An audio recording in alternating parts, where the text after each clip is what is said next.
Hello बच्चों, let's read the question first. The question says what is not true about bacillus thuringiensis।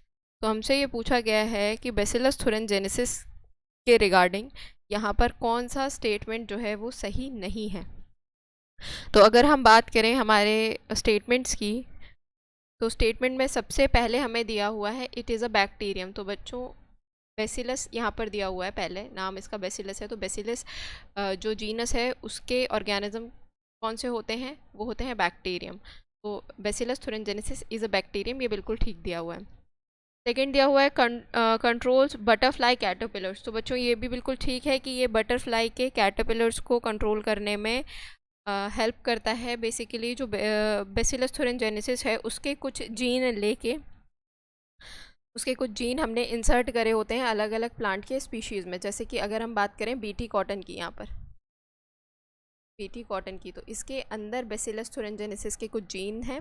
तो जब भी ये caterpillar butterfly का कॉटन पे अटैक करता है, तो जो बेसिलस thuringiensis के जीन हैं वो उसको उसके जो टॉक्सिन्स है वो रिलीज़ करता है लार्वा के गट के अंदर, और लार्वा की डेथ हो जाती है।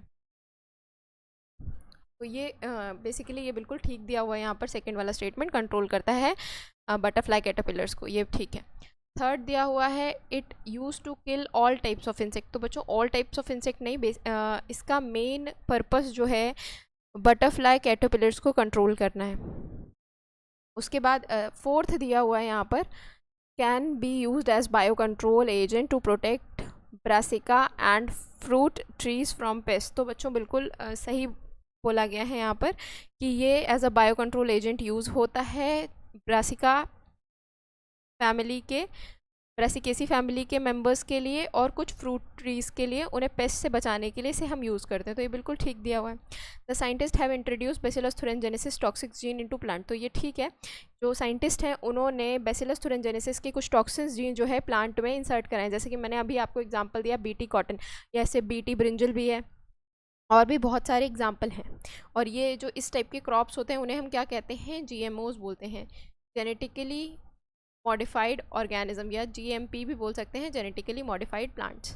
ओके, तो अब हम देख लेते हैं यहाँ पे कौन सा इनकरेक्ट है। हमसे इनकरेक्ट के बारे में बात करी गई थी, तो ये इनकरेक्ट स्टेटमेंट है थर्ड वाला। बाकी 1 और 2 ठीक है, 4 और 5 भी ठीक है।